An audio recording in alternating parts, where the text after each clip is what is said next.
Hi. I have been asked by several patients about this recent mesh information that was put out by the FDA a couple of months back. We were all, as surgeons and clinicians who provide care for our patients, we were all taken aback with that decision.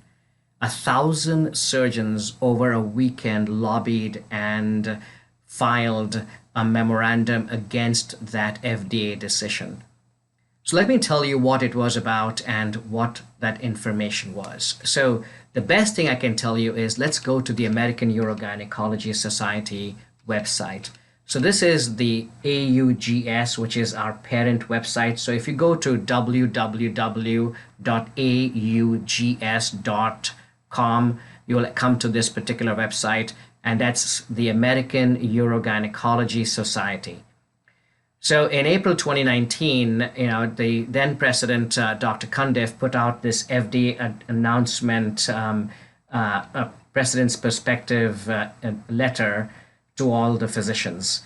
And what it said is that the FDA put out a notice saying to stop selling all vaginal mesh devices, and the notice orders all manufacturers of surgical mesh products for transvaginal repair of prolapse to stop selling and distributing their products in the United States immediately. So let us see what is that based upon. So the FDA had said that let's look at a 3-year study. So they had their own FDA advisory panel, and that panel was supposed to look at a 3-year follow-up study. However, the FDA made this decision without having this 3-year decision. So even Dr. Cundiff mentions the FDA announcement was surprising, as 36-month data on these devices have yet to be published through peer-reviewed process. Several NIH-funded studies are in the final stages of completion and publication, but the FDA did not wait for that and depended upon the information submitted by the manufacturers. The manufacturers of these meshes, Coloplast and Boston Scientific, also have not completed their 3-year analysis. They have only finished 1 year. 1 year is too early to say, what are the outcomes. So what was the study that the FDA had asked? They looked at, a group of surgeons who are doing the mesh, and then group of surgeons who are doing patient's own tissue called the native tissue repair. And they were seeing if there was any significant superiority of doing the mesh surgery over using the patient's own tissues. So this was just a study that was done without any specific criteria of difference, meaning they did not need to have a failed native tissue repair to do the mesh. So if the surgeon felt that they would do the mesh, then they did the mesh. If the surgeons, on the other hand, felt that they could do it, just the fascial repair, they would do that. However, what about, and that's what this paper talks about, what is frustrating is what about those women who have failed prior native tissue repair? So these are the patients that we see in our practice. Women have had surgery done, it has now failed, or women have a large uterine prolapse where the uterus is coming outside, like what you've seen in some of my slides. And what do you do with them? Do you have to now do a hysterectomy? Because we don't do a hysterectomy, we put the uterus back by attaching it with the mesh.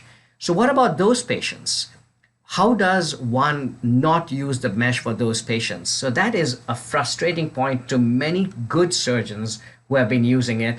And the AUGS, the American Urogyn Society, states that it supports providing choices for women who suffer from pelvic organ prolapse through the use of shared decision making. This is key.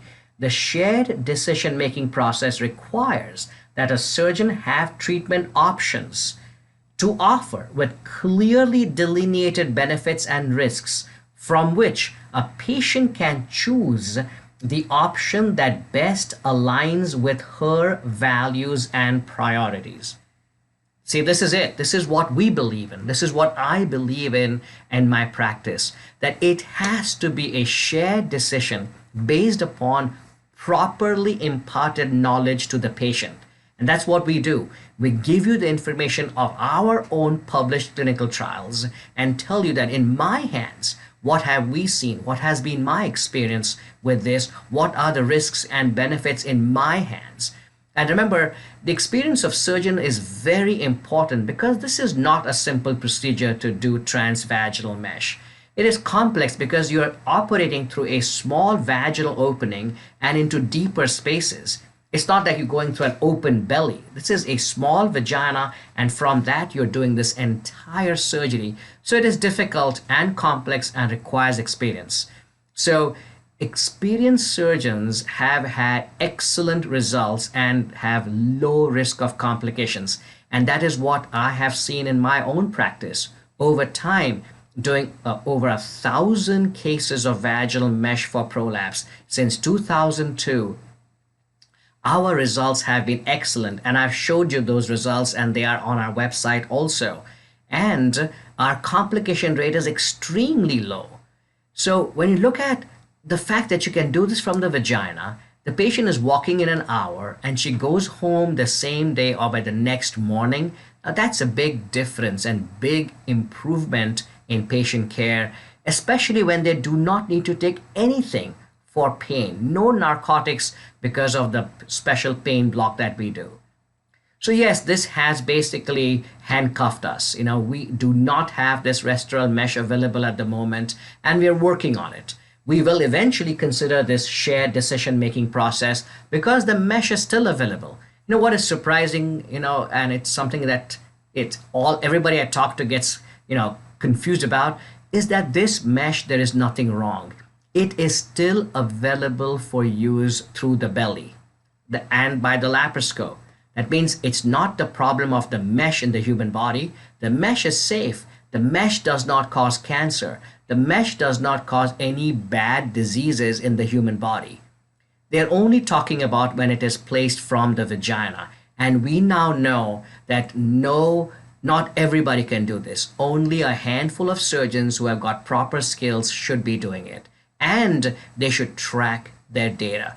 So what the FDA has done is not right. They should have kept it available to be assessed under investigational process. That means under a clinical setting. It means we should be obliged to track our patients, and the patients should also come back for follow-up at predetermined points so that we can see our follow-ups. But you know what? That's exactly what I have been doing since 2008.